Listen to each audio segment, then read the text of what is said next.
En Tocancipá seguimos de tu lado con bienestar educativo. Escúchanos los miércoles a las 3 de la tarde por el canal de YouTube de la Alcaldía de Tocancipá.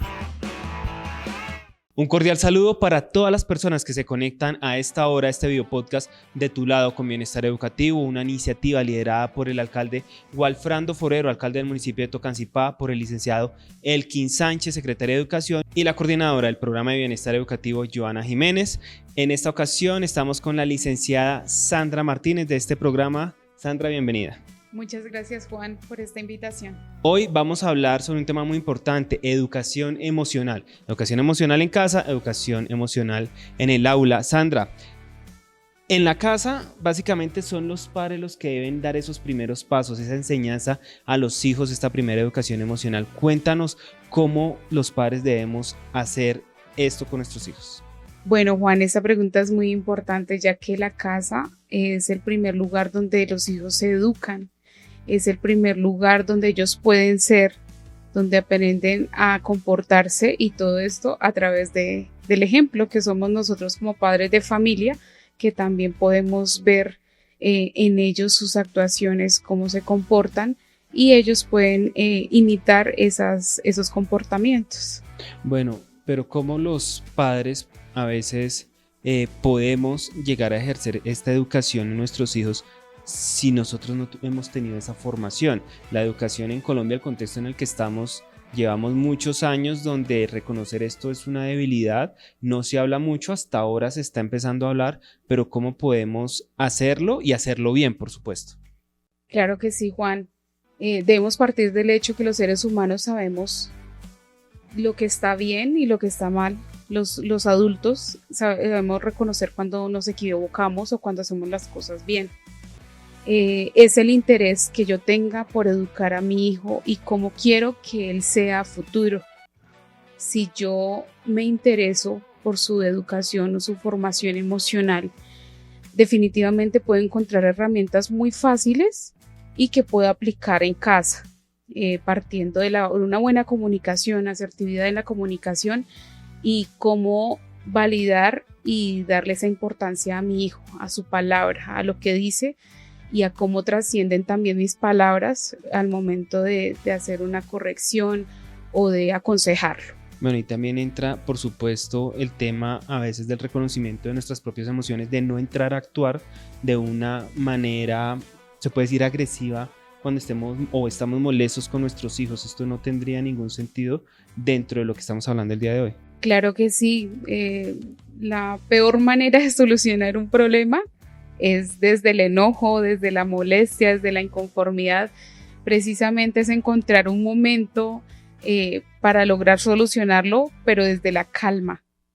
Desde el momento en que yo empiezo a calmarme, empiezo a pensar diferente, a actuar diferente, a hablar de otra manera.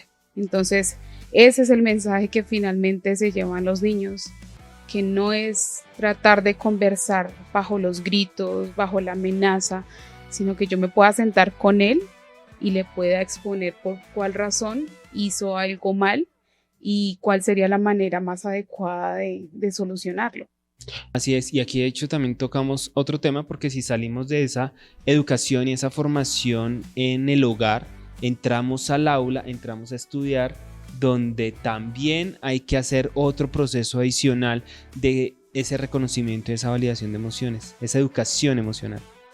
Bueno, la maleta que ellos llevan al aula también va cargada de emociones desde casa, ¿sí? Aparte de empacarle unos libros y una lonchera, también va ahí las emociones, cómo me tratan, cómo me hablan, cómo solucionamos un conflicto.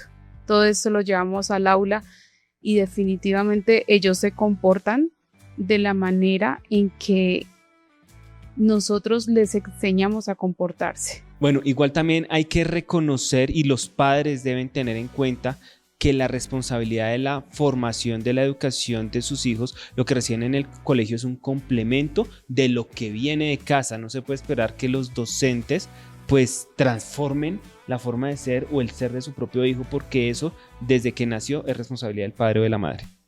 Somos los primeros formadores como padres, somos los primeros formadores, Juan. No podemos pretender que lo que yo haga mal o haga bien no deje de resonar en un aula. Eso sí o sí se replica. Si yo no tengo una buena gestión de los problemas o de la solución ante los problemas, no puedo esperar a que mi hijo se comporte de otra manera en el aula, porque es lo que lleva de allá y cuánto tiempo pasan con los padres de familia. Así ¿Sí? es. Yo quería mencionar también, dentro de ese reconocimiento de emociones, el papel que juega la sociedad en torno a esto. Ejemplo, venimos de unos contextos sociales muy duros. Durante muchos años a la persona a la que se le reconoce estas emociones, pues se le trata de débil. Al niño que llora se le trata de débil. ¿Cómo hemos venido cambiando ese paradigma del que te estoy hablando? Bueno, Juan, hasta hace más o menos 30 años, Daniel Goleman, un psicólogo, empieza a hablar sobre las emociones, que era algo desconocido hasta entonces. Digamos que solo se juzgaban las actuaciones y generalmente nosotros actuamos como pensamos, ¿no? Entonces, digamos que culturalmente no estábamos acostumbrados a ser escuchados ni validados, y especialmente en una sociedad en la cual existe el machismo. Un niño que llora es símbolo de debilidad, porque ¿cuál es la frase que usualmente escuchamos de los hombres, Juan? Sea varón, no llore. O los niños no lloran, No. Usted es el hombre de la casa. Esas son las cargas que generalmente los niños tienen a su espalda, y es negarse a vivir esa infancia como cargada pues con sus emociones, ¿sí? Sin respetar esa naturaleza que es llorar, sentir, poder enojarme, poder reír, poder hacer cualquier cosa que yo considere que me puede generar alguna experiencia. Entonces, sí hay una situación generalizada y es esa en nuestra sociedad. Entonces es entender cómo el niño o la niña pueden manifestar sus emociones, así como puede usar el color rosa el niño, como puede usar el color azul la niña. Esta es una comparación similar, ¿sí? No somos de una manera o de otra por ser un niño o por ser una niña. Entonces, Discúlpame, no, y quería decirte que ese cambio de paradigma también, pues la institucionalidad al parecer y la sociedad en general también lo está cambiando, porque pues hace como más o menos un mes, podemos decirlo, se aprobó la ley 202 sobre la cátedra emocional. Entonces, para que nos expliques un poquito también de esto, que es muy importante, porque es trasladar al aula ese reconocimiento de las emociones de los estudiantes. Efectivamente, Juan, hace más o menos un mes se aprobó la ley 202 de 2024, en la cual la cátedra de educación emocional es obligatoria tanto para instituciones educativas públicas como para instituciones educativas privadas. ¿Y qué busca esta cátedra, Juana? Del año pasado, 650,000 casos de situaciones emocionales en menores de edad. Es una cifra alarmante que obviamente también viene desde la pandemia, ¿sí? Se dispararon estos casos y fueron aún más evidentes después de la pandemia. Entonces, debido a esta situación de salud mental, el aula, que es donde los niños y las niñas y nuestros jóvenes también pasan la mayor parte del tiempo, necesitan esa atención emocional. Y hay unos contenidos para la primera infancia, para la preadolescencia, la adolescencia, de acuerdo a sus necesidades. Es decir, en la primera infancia es donde yo aprendo a reconocer las emociones, cómo se llaman, qué nombre le doy a lo que estoy sintiendo y cómo puedo entender a mi compañero, cómo se siente él. Y en la preadolescencia, adolescencia es resolución de conflictos, de qué manera yo logro llevar a buen término cualquier conflicto que pueda tener con mis compañeros y con los mismos maestros. ¿Qué papel juega actualmente las redes sociales tanto en el reconocimiento de emociones como las afectaciones que tienen los niños? Las redes sociales no son muy buenas consejeras, porque hoy en día soltamos un celular a nuestros hijos sin supervisión muchas veces, y allí ellos son los que interpretan a su manera lo que ven. Es decir, no hay una retroalimentación frente a estos contenidos, ¿sí? Ellos se llevan una idea de lo que están aprendiendo y aprenden a que la validación emocional está en los likes, en las vistas, en cuántas fotos subo, en si comparto toda mi vida en una red social. Entonces digamos que es un trampolín y chispazos de dopamina que finalmente no están haciendo efecto en nuestros niños, sino que por el contrario está creando un mundo de superficialidad. Así es, este tema de las redes sociales ya lo hemos tocado en otro podcast, así que lo invitamos también a las personas para que en esta lista de reproducción de YouTube, pues ahí los encontrarán estos capítulos de bienestar y especialmente en el tema de redes sociales.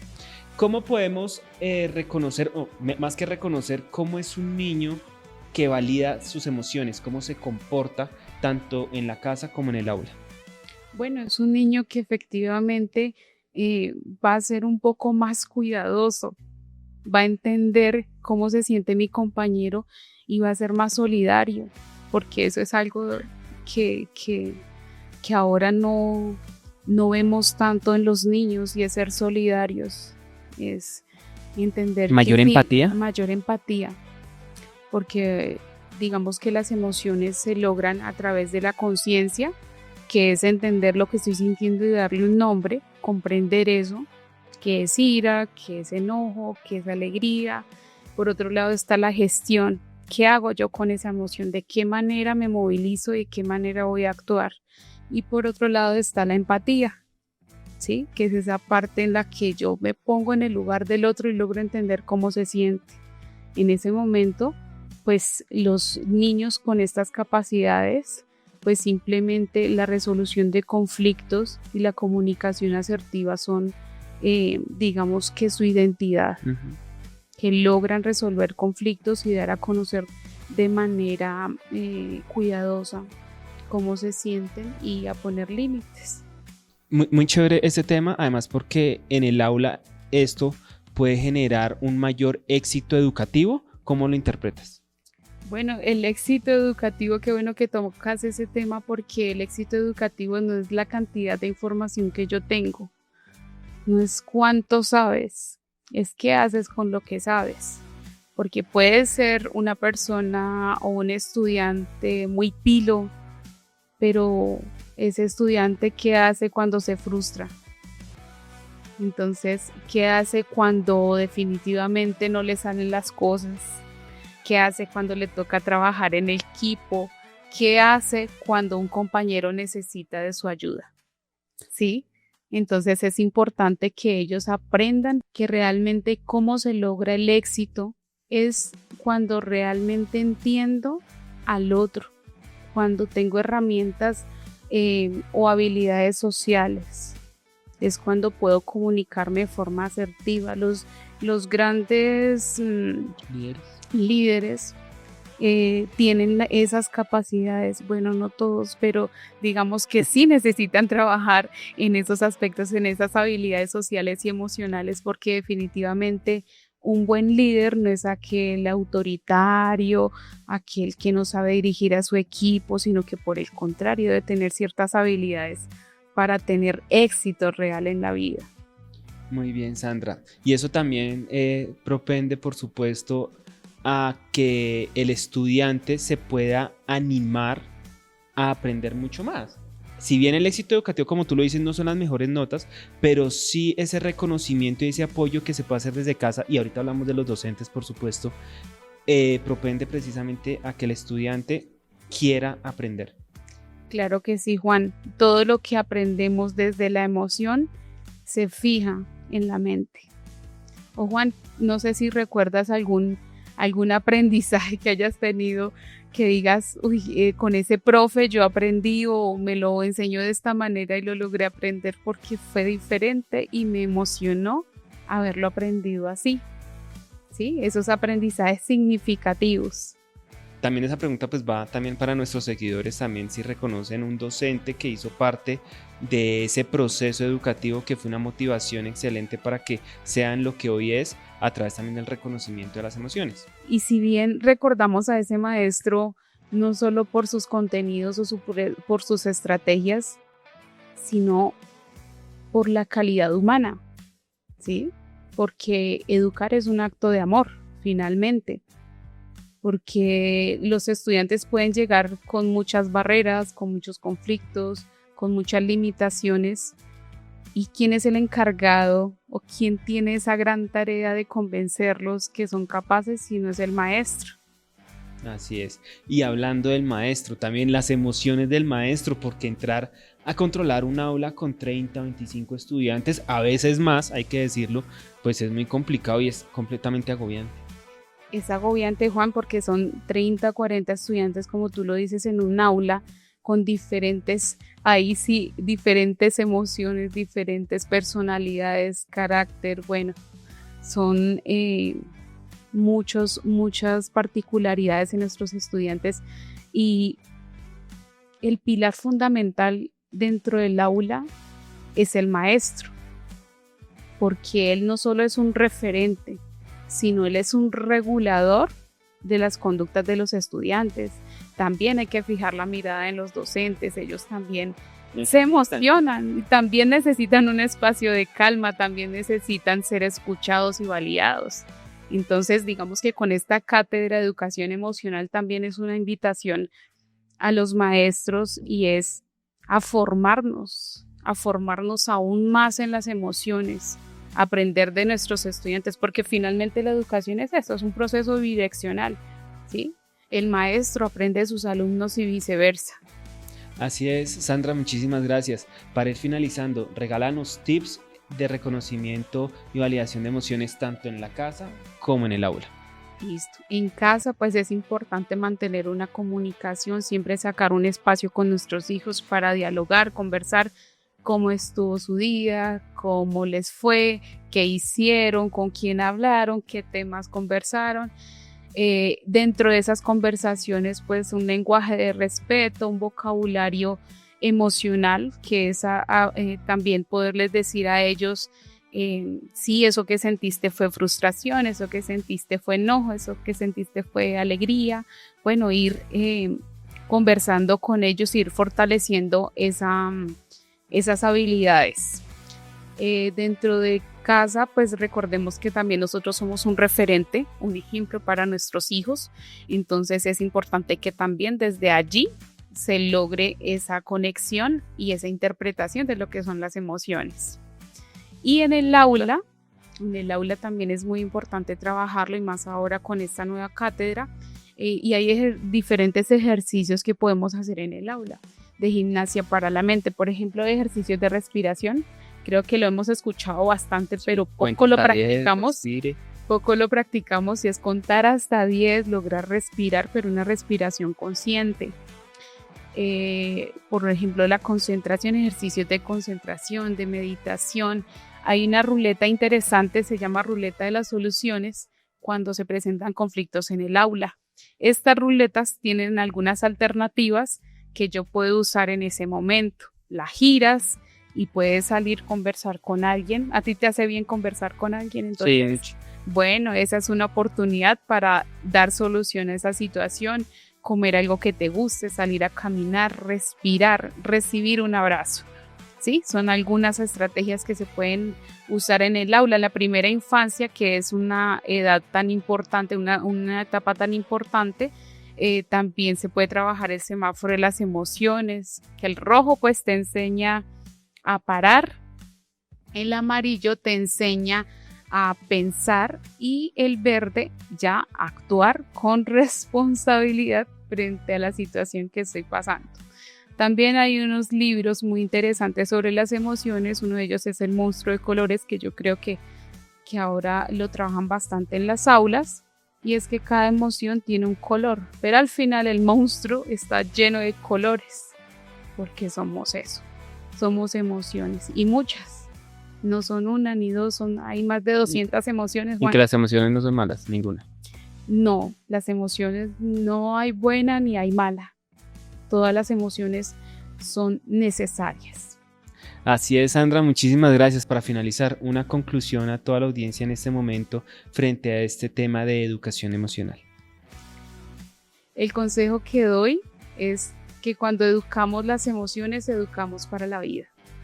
Sandra, muchísimas gracias por estas reflexiones, por estos consejos, por darnos a conocer esta ley 202 de esta cátedra sobre las emociones que se debe empezar a dictar en las aulas. Muy importante también este reconocimiento también desde la institucionalidad. Este es De Tu Lado con Bienestar Educativo. Los invitamos a darle me gusta, compartir, comentar si tienen alguna pregunta. Nuestro equipo de prensa estará dispuesto siempre a responderlas. Recuerden que esta es una estrategia liderada por el alcalde Walfrando Forero, alcalde de Tocancipá, secretaria de Educación Elkin Sánchez y la coordinadora de Bienestar Joana Jiménez. A todos muchísimas gracias, nos vemos la próxima semana con más De Tu Lado con Bienestar Educativo.